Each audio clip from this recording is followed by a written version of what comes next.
Bismillah, Assalamualaikum warahmatullahi wabarakatuh. Hamdan wa syukurillah, salatu wassalamu ala rasulillah, amma ba'd. Sahabat Al-Quran, dimanapun Anda berada, apa kabar hari ini? Ya, mudah-mudahan sahabat Al-Quran dalam keadaan sehat walafiat. Taib, kita akan melanjutkan pembelajaran yang telah lalu berkaitan dengan makhraj ataupun makharijul huruf. Ya, pada pertemuan sebelumnya kita telah membahas tentang makhraj al-jawf. Ya,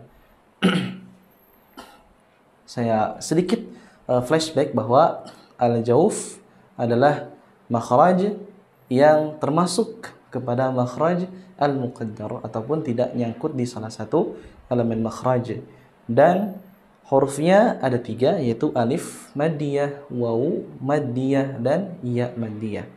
Ya, otomatis maddiyah berarti alif, ya, kemudian waw sukun, dan iya sukun. Ya, dan di antara kesalahan yang sering terjadi adalah huruf alif maddiyah, baik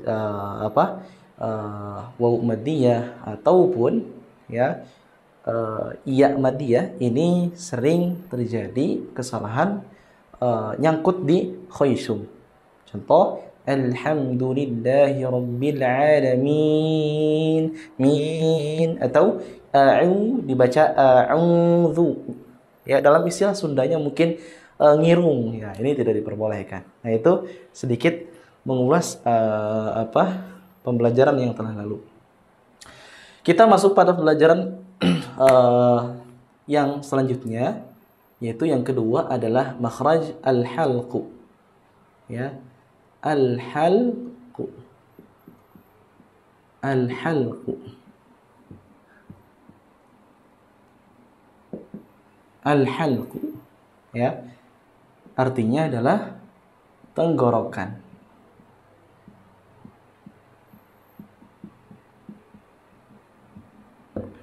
Makhraj al-halqu ini terbagi kepada 3. Yang pertama adalah aqsal halqi. Ya, yang selanjutnya adalah wastul halqi. Wastul halqi. Kemudian ini ada torful halqi ataupun adnal halqi. Torfu, ujung, ya. Taib. Aqsal halqi hurufnya ada 2, yaitu hamzah dan ha. Wastul halqi ada 2, ya, yaitu huruf ain dan huruf ha. Torful halqi ada 2 juga, yaitu huruf ghain dan kho. Ya, huruf kho. Nah, ini.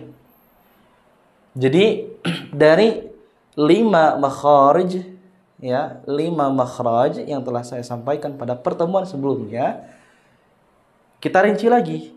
Kemarin sudah kita bahas tentang makhraj al-jawf. Sekarang kita bahas tentang makhraj al-halqu atau tenggorokan. Taib. Makhraj al-halqu ada 3, yaitu aqsal halqi, wastul halqi, tarful halqi. Aqsal halqi artinya adalah pangkal tenggorokan. Pangkal tenggorokan.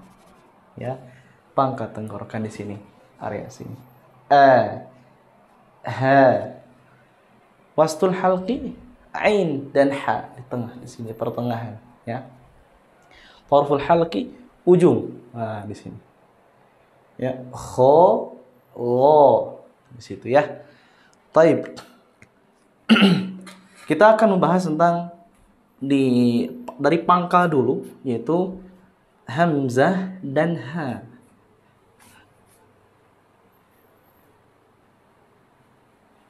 Hamzah dan ha. Hamzah, kemudian ha.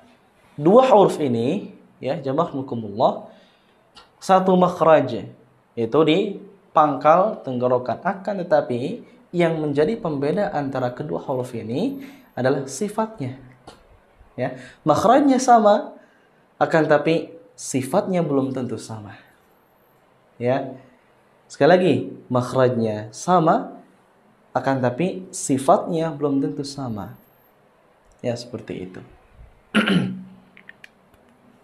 Baik. Hamzah dan ha. Ya. Makhrajnya sama, akan tapi sifatnya yang berbeda. Hamzah sifatnya yang pertama adalah ya, jahr. Tidak ada aliran nafas. Ketika kita baca huruf hamzah dan jahar ini sangat menonjol ketika kita sukunkan, matikan. Ya, contoh seperti ya, saya tarik ke sini. Nah, saya contohkan di sini dulu ya. Ta'tiyahum. Ta'tiyahum. Ta'tiyahum. Ta'tiya. Ta'tiya. Di sini. Nah, ketika baca kita ta'tiya, itu dari jahar. Artinya apa? Tidak ada aliran nafasnya. Sedangkan ha ada, ya. Maka disebut dengan hams. Hams. Artinya apa? Nafasnya mengalir. Wahjurhum. Contoh.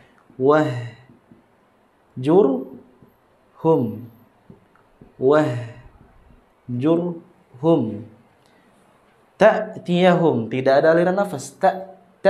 Kalau ada aliran nafas, maka jatuhnya bukan hamzah, maka jadi ha. Tahtiyahum. Tahtiyahum. Kalau kita hentikan nafasnya, maka itu jadi apa? Jadi hamzah. Tahtiyahum. Seperti itu. Kalau ha hams. Wahjurhum. Wahjurhum. Kalau kita hentikan nafasnya, maka akan jadi hamzah. Nah, seperti itu ya. Baik. Itu yang pertama, jahar.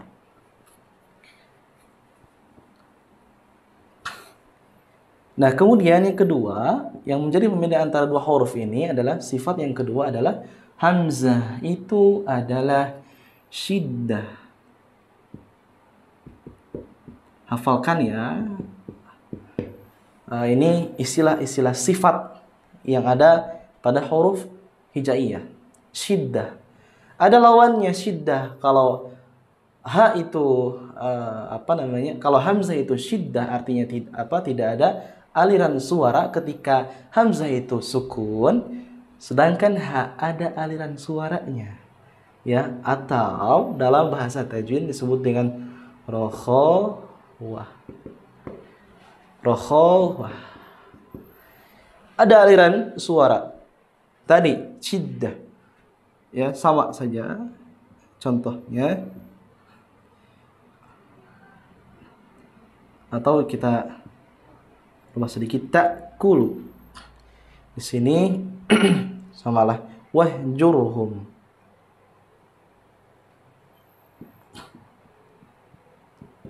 Ta'kulu, hamzahnya sukun. Ta'kulu. Kalau kita alirkan suaranya akan menjadi aneh dan keluar dari fitrah hamzah itu sendiri. Nggak bisa. Maka ta'kulu tidak bisa dialirkan hamzahnya itu, ya, ketika sukun tidak bisa dialirkan suaranya. Maka sifat yang kedua untuk hamzah ini adalah syiddah. Yang selanjutnya, ha, kebalikan daripada hamzah itu, ya. Ha, kebalikan daripada hamzah. Kalau kita hentikan ya suara daripada hamzah ini, ha ini, maka akan keluar sama akan keluar dari fitrah hamzah, akan jadi aneh. Wahjurhum, dan akan mengurangi keindahan bacaan Al-Qur'an kita, dan akan mengurangi serta mencederai ya kefasihan bacaan Al-Qur'an kita. Dan banyak di antara kita yang baca hamzah ha sukun, tidak dialirkan suara dan nafasnya. Wahjurhum itu tidak diperbolehkan karena ada hak yang harus ditunaikan. yaitu sifat rakhawah.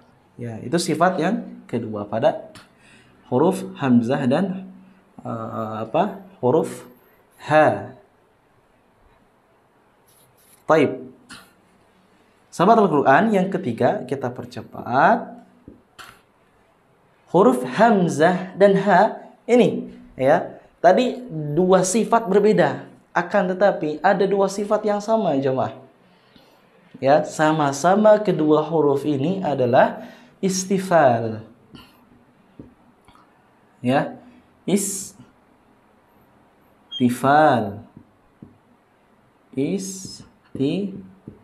Istifal itu apa?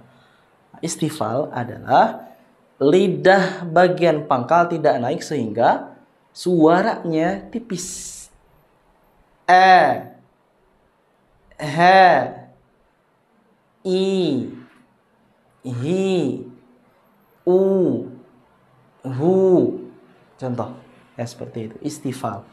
Ini juga istifal sama ya. Istifal. Sama-sama istifal. Dua sifat tadi berbeda, akan tapi selanjutnya dua sifat lagi istifal. Dan dua sifat lagi pada huruf hamzah dan ha sama istifal. Contoh, misal ahada.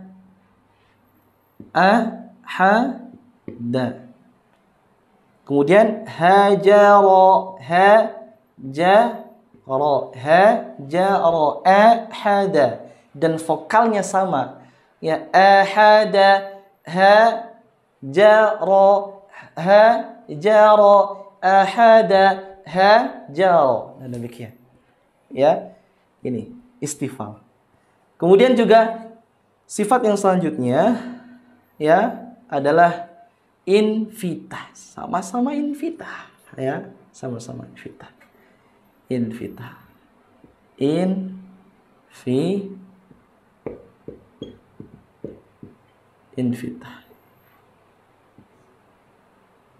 Infitah. Kemudian ini juga sama infitah.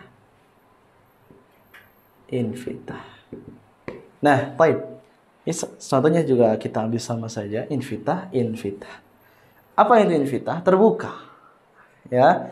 Ada di mulut itu, ada mulut bagian tengah, ada mulut bagian pangkal, ada mulut bagian ujung. Lidah juga sama, ada lidah bagian ujung, tengah, pangkal. Ya. Dan infitah ini lidah bagian tengah, mulut bagian tengah, aula tengah di sini terbuka. Kenapa? Karena lidah bagian pangkalnya tidak naik. Karena apa? Tadi istifal. Otomatis ketika kita baca huruf istifal, ya, lidah bagian pangkal tidak naik, otomatis ruang aula tengah itu terbuka. Maka bunyinya, contoh tadi ahada, tidak bisa kita baca ahada, a'udzu billah. Alhamdu. Maka harus kita baca a'udzu, alhamdu. Ini juga sama, hajara, hadza. Contoh seperti itu. Ya, baik. Itulah pembahasan hamzah dan ha. Makhrajnya sama, akan tapi belum tentu sifatnya juga sama. Ya, akan tapi tidak sifatnya tersebut tidak semuanya sama dan tidak semuanya juga berbeda. Ada sifat yang sama, tadi apa? Ada sifat yang berbeda. Huruf hamzah itu jahar, huruf ha itu hams. Huruf hamzah itu syiddah, huruf ha rakhawah. Tapi dua sifat sisanya istifal, infitah. Ya, hamzah istifal, ha juga istifal. Hamzah itu infitah, ya, kemudian ha juga infitah.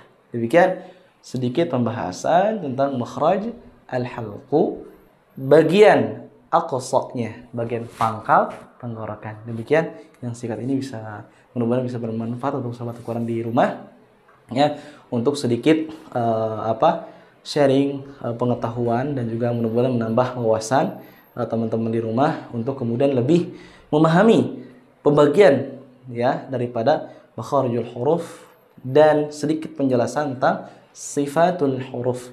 Dan saya sarankan ya untuk sahabat Al-Quran di rumah memperbanyak kita mendengarkan bacaan para masyayikh yang sahih. Kemudian juga memperbanyaklah untuk talaqi wal musyafahah, hadiri majlis-majlis talaqi Al-Quran ya. Kalaupun jauh dari tempat ya ataupun jaraknya terlalu jauh dari rumah kita, minimal kita sering ya menonton di YouTube ada sesi talaqi daripada para masyayikh. Contoh ada dari Syekh Dr. ada Syekh Abdul Qadir Al-Uthmani, ada Syekh Dr. Aiman Rushd Suwaid, kemudian ada dari Syekh Hisham Abdul Bari.